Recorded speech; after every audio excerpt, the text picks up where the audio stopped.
두 번 정도 인류의 모든 삶을 바꾸는 기술이 나왔습니다. 예를 들면 증기 시대에서 전기로 간 거죠. 이것도 전기를 사용하기 시작하면 모든 게 바뀝니다. 엘리베이터가 전기에서 나왔을 테니까 이 모든 패턴이 바뀌는 큰 기술들. 이게 제가 알기로는 전기 같은 것들이라면 또 하나 우리가 금방 알 수 있는 게 뭐냐면 인터넷입니다. 네. 인터넷이 우리 삶을 바꿨죠. 그럼 인터넷이 우리 삶을 바꿨던 시대가 언제냐면 1990년대 인터넷이 나오기 시작해요. 넷스케이프 막 나오던 그 90년대에 90년부터 2000년 IT 버블이 터지는 그 10년간 그 지금 제가 말씀드린 인터넷 기술이 들어오는 인터넷 기술이 세상을 지배하는 그 첫 단계로 인터넷 기술에 대한 장비주들이 10년간 인터넷 기술을 사용한 소프트웨어보다 훨씬 더 아웃퍼폼했다는 거죠. 어느 정도냐면 시스코라고 네. 인터넷의 장비 아주 그냥 100% 장비주죠. 시스코는 1990년부터 2000년까지 10년간 4000% 올랐습니다. 그럼 시스코만이냐? 아니죠. 오라클, 퀄컴, IBM 다 이게 인터넷 기술의 장비주들입니다. 그런데 그 뒤에는 얘들이 계속 갔냐? 아니죠. 드라마틱하게 그러지 못하고 그 뒤에 10년 2007년에서 시작됐지만 2010년부터 2020년까지는 그럼 누가 인터넷 시대에 누가 왕좌를 차지했냐? 인터넷 산업의 소프트웨어 회사들. 그게 애플이었던 거죠. 그게 구글이었던 거죠. 인터넷 시대에 있어서도 장비 회사가 아니라 소프트웨어 회사. 그러면 지금 인공지능이 만약에 앞으로 인류를 모든 패턴을 삶을 바꿔놓을 만큼 전기와 인터넷처럼 우리 삶 전체를 바꿔놓을 요인 기술이라고 본다면 만약 그렇게 전제한다면 동일하게 인공지능의 하드웨어 회사가 먼저 올라갈 거다. 인터넷 기술로 보자면 한 10년 정도라고 볼 수 있는데 그러고 보니 엔비디아가 눈에 띄는 거죠. 아, 인공지능의 하드웨어 회사의 대표 회사인 엔비디아가 저렇게 밸류를 받고 있는 거죠. 그런 측면에서 보면 저희가 같은 기술의 그런 투자 패턴을 반영하자면 인공지능 투자에 관련돼서 우리가 뭐부터 바라봐야 될까라고 한다면 인공지능 관련된 하드웨어 관련된 관심을 가져야 되고 여러분에게 하드웨어 회사라는 게 조금 불편하시다면 예를 들면 아까 이제 제가 말씀드린 것처럼 그 장비를 대는 회사다 보니까 B2B라고 봐주시면 좋겠습니다. 네. B2B. 그러니까 장비를 회사에게 팔지 개인이 장비를 사지는 않으니까. 인공지능 서비스는 개인도 사용하지만 개인은 재미예요 아직까지. 그런데 만약에 자기가 그 인공지능 챗GPT 같은 걸 통해서 돈을 버는 사람이라면 이제 장비를 사는 건 혹은 서비스를 돈 많이 주고 사용하는 건 이건 투자에 속하잖아요. 근데 개인은 아직까지 그렇지 않다 보니 그러면 투자에 속하는 건 어디냐? 아직도 기업이라는 거죠. 기업들은 살아남기 위해서. 그래서 메타가 그 엔비디아의 GPU를 몇 개를 갖고 있다. 이게 제 비교가 되고 오픈 AI 관련된 마이크로소프트가 앞서 있다는 걸 말할 때 얼마를 투자했다가 얘기될 때 이건 왜 그렇게 중요하냐면 기업이 앞으로 10년, 20년 살아남느냐 죽느냐의 문제니까 당연히 지금 적자를 보고 있는 거에도 불구하고 투자하는 이게 우리 투자자들에게는 왜 중요하냐면 확실성이 있거든요. 흔들리지 않을 거라는 측면에서 보면 그런 면에서는 B2B 회사들, 기업에게 하드웨어 관련된 인공지능 관련된 서비스를 파는 회사가 굉장히 좋을 거다라고 보여지면 애플은 어떤 면에서는 하드웨어 회사인데 그 전부 하드웨어 아닙니까? 맥도 그렇고 하드웨어 회사인데 그 하드웨어 그 구매자가 누군가요? 개인입니다. 네, 그래서 이걸 소비재 기업이라고 부르면 무식하다고 할지는 모르지만 제가 말씀드린 성향상으로는 그렇습니다. 그래서 작년도는 주가를 1년을 보면요. 기업에게 매출하는 B2B 회사와 개인에게 소비하는, 그러니까 개인 소비에 대한 회사는 정말 주가 차이가 많이 나게 달라졌고 올해 적어도 상반기는 아마도 아직도 소비가 줄어들지 모른다는 또 실제로 줄어드는 시기일 거기 때문에 적어도 상반기는 올해 내내 B2B 회사에 관심을 가져야 하고 그런 측면에서 마이크로소프트는 애플과 다르다.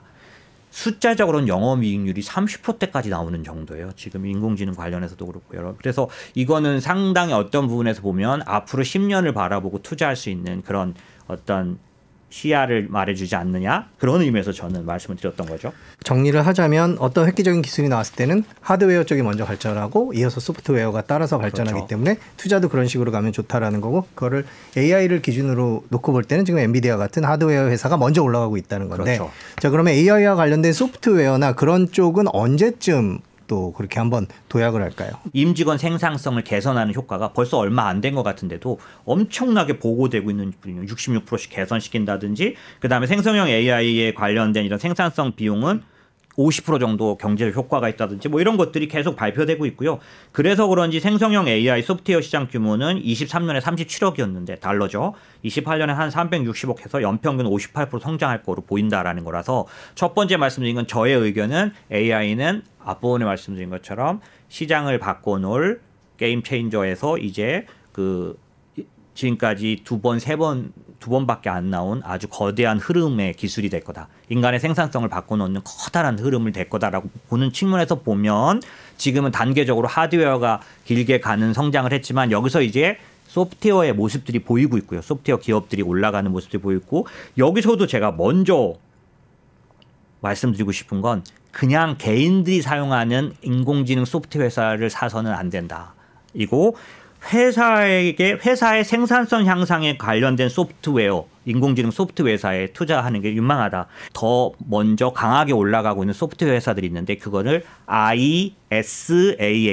I는 뭐냐면 인터그레이션이라 그래서 소프트웨어를 팔긴 하는데요. 통합 소프트웨어를 내놓는 데들입니다. 어디를 말할까라고 하면 회사들에게 예를 들면 저희 회사도 그게 이제 필요한 기능이어서 직원이 출근을 하면은 로그인을 할 때 이 직원을 구별하는 그런 부분을 한 다음에 들어가면 모든 소프트웨어는 다 열려 있습니다. 우리는 지금 어떻게 되면 1대1 그 뭐라 그럴까요? 인증 서비스를 쓰고 있는 거예요. 자기가 예를 들면 365도 오피스 365도 자기가 인증됐어야 자기 PC에서 쓸 수 있지 않습니까? 그런데 일반적으로 IT 회사도 그렇지만 많은 회사들이 처음에 직원으로서 로그인하고 나면 그 안에서 있는 모든 프로그램들은 그냥 인증 없이도 쓸 수 있는 서비스. 이게 통합 서비스인데요.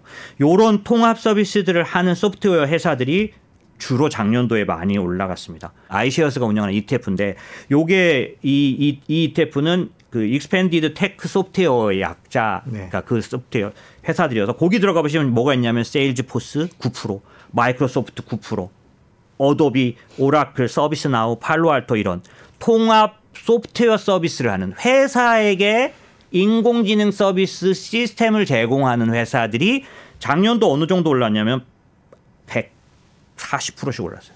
2배 넘게 올랐어요. 예. 이걸 제가 업종으로 말씀드리면 가장 지금 인공지능이 업종에 막 엄청나게 반영되는 업종이 뭐냐라고 하면 작년도의 실적으로는 하반기 실적으로는 사이버 보안이었습니다. 네. 그러니까 팔로알토라든지 크라우드 스트라이크 같은 것들은 140%씩 올랐어요. 특히 하반기에 집중적으로 크라우드 스트라이크. 그러니까 결국 잘 생각해 보시면 제가 좀 복잡하게 말씀드려서 죄송한데 잘 생각해 보시면 인공지능 그 기능이 소프트웨어적으로 서비스 될 때 기업에게 그거를 패키지화해서 파는 회사들. 대표적인 업종 사이버 보안. 또 하나는 뭐냐면 요즘 2024년 들어서 1월에 가장 큰 흐름은 로봇입니다. 네. 그러니까 인공지능이 서비스로 만들어지는 데 있어서 가장 급격하게 반영되고 있는 것은 로봇. 그런 측면에서는 작년도에는 사이버 보안을 제가 여러 번 추천드렸었고 성적은 괜찮았던 것 같은데 올해는 거기에 로봇까지 관련돼서 인공지능 투자를 한다는 게 어떤 면에서는 좀 막연하지만 오히려 그렇게 산업을 좁혀서 하시는 게 좀 좋겠다.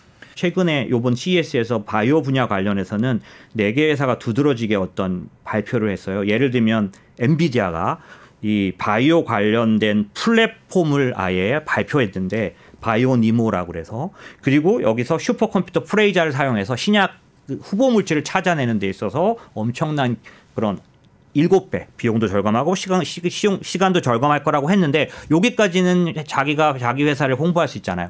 그런데 중요한 건 이거가 그 일라일리나 노바티스에게 아예 인정을 받아서 최근에 걔네들은 엄청난 그걸 기술을 이룬다니까 걔네들이 신약 개발 관련돼서 계약을 맺었습니다. 그러니까 이 툴을 사용하는 것에 있어서 유효하다는 것을 인정받은 것과 같죠. 그런 의미처럼 엔비디아에게는 바이오니머 같은 플랫폼, 그다음에 구글도 아이소모 필랩스라 그래가지고 픽랩스라 그래서 요것도 어떤 쪽이냐면은 단백질, 핵산 관련된 그런 어떤 인공지능 회사. 그다음에 아마존도 마찬가지. 그다음에 마이크로소프트 에보디프라 그래서 신약을 찾아주는 인공지능 서비스를 요번에 발표하죠. 그러니까 이게 다 어떤 의미냐면 저도 작년, 재작년 제가 개인적으로 하는 유튜브 채널 같은 데서 인공지능이 아마 인공지능 서비스가 신약 개발에는 사용될 것 같다라고 말을 여러 번 해왔는데요. 그 이유인즉슨 온통 다른 분야에 다 반영되지 않지만 신약 개발에만 아마 유효할 거라고 봤었는데 그게 아마 지금 굉장히 여러 가지 면에서는 증명되고 있어서 특별히 그 신약을 개발한다는 건 어떤 의미냐면은 몇 년간에 걸쳐서 엄청난 돈이 들어간 다음에 임상에 들어가서 또 좌절하는 게 일정 비율이 있는 사업이다 보니 이 모든 시행착오를 인공지능이 컴퓨터실에서 줄여주는 거죠. 신약을 개발할 후보 물질 자체를 찾아주기 때문에 그거를 이 돈을 들여서 찾으러 다니거나 연구를 하지 않고 인공지능이 그걸 찾아주기 때문에 7배의 시간을 줄여주고 7분의 1의 비용으로 할 수 있게 되는 것은 실제로는 제가 왜 이렇게 얘기를 하냐면 이 부분은 이제 가시화됐다는 얘기와 같다라는 거. 돈을 벌 거라는 거죠. 그런 측면에서는 제가 생각하기에는 인공지능 관련해서 여러 분야를 투자할 수 있다면 이 바이오텍, 특별히 이 신약 개발에 관련된 회사들에 대한 투자는 믿을 만하다. 그리고 투자해 볼 만하다라고 생각이 든다라는 거죠.